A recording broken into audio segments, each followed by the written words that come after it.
Okay, so I'm going to be talking about the Mother's Day Parade in this clip and giving you some background insight on it. And then in the second clip, mocking black people historically continues modern day. So let's go.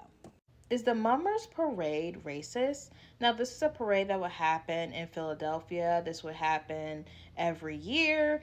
And originally, it did not start off being racist. This actually stems from European traditions. But then these racist white people would say, you know what?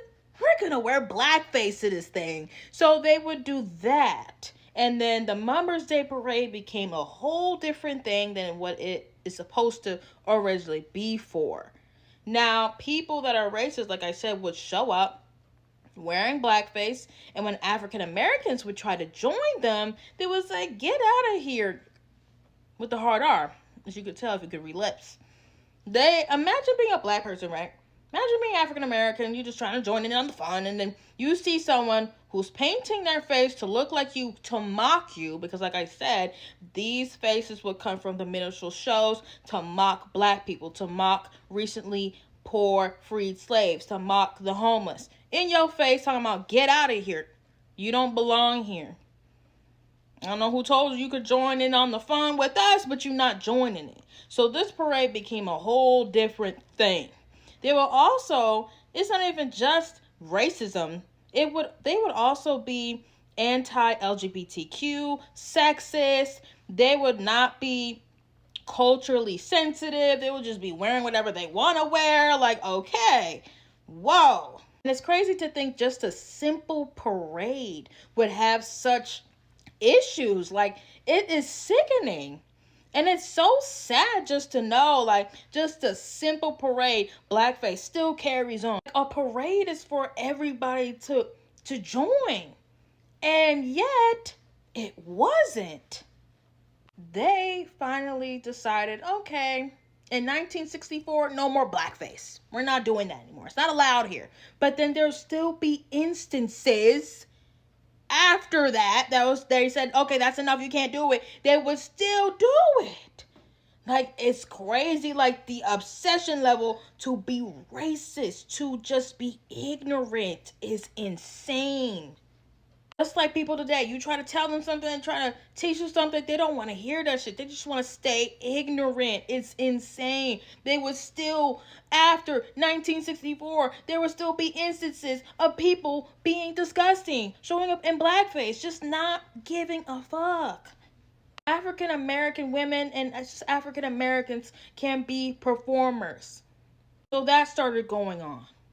Now, the people who run the parade and the people who are involved with that space are trying to, fix things and make sure things are inclusive and fair and all of that, but they have such a history. Now, mummering itself is not racist, but it didn't become anything good in history. It became attached to blackface, sexism, anti-LGBTQ, just culturally insensitive, all these things. So yeah, that's upsetting, but that's my answer. It's not racist, but it sure became something historically. Setting how mummering just had to be attached to blackface because these people just are just disgusting. Now, if you want to watch more of my informational videos, go ahead and look at them. That's pretty much all I have to say on this. Hopefully, somehow people can start cracking down more if someone's trying to enter the parade doing some fuck shit. But yeah, bye. Okay, so we talked about the Mother's Day Parade before. Mother's Day Parade itself was not supposed to be racist, but it turned racist when racist white people would come to the Mother's Day Parade and put on blackface. So before 1964, racist white people would come and make fun of black people, and black people would not be allowed to join in on the fun of the parade either. So basically, racist white people would be allowed to mock, dehumanize black people by wearing blatant blackface. And even after that, it would still be instances of people still wearing blackface. In the clown history, it went from blackface to then these weird minstrel performers turning it into the tramp clown look, the august clown, the minstrel muzzle, shit like that. It kind of just reminds me the parallels between the two.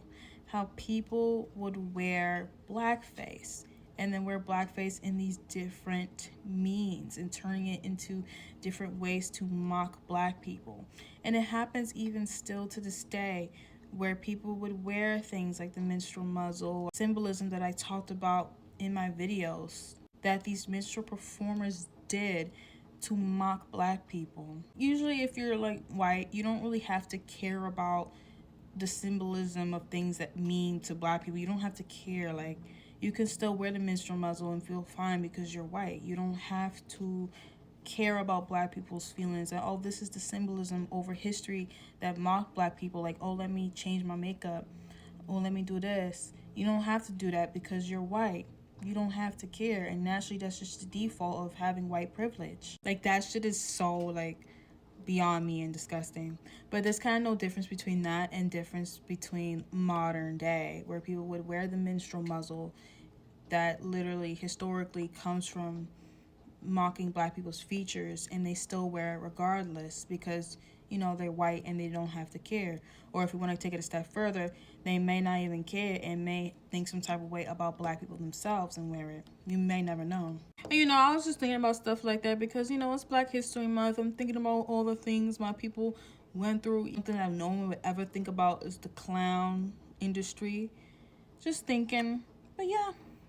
Here's my Ko-fi. I have like 3 tiers going on. It's affordable. I got the private gateway tiers where I talk about the dark truth of clown history. I talk about the circus owner that we all know from the Ringling Brothers, Barnum, and how racist and weird and disgusting he is. I also talk about rodeo clowns, Native Americans, how they were treated. It's fucking disgusting and awful. Ugh. I'm actually really going deep into this. I'm using my knowledge from books that I've read and talking about the things that I'm going to be covering in books that I am breaking down and talking about in this tier.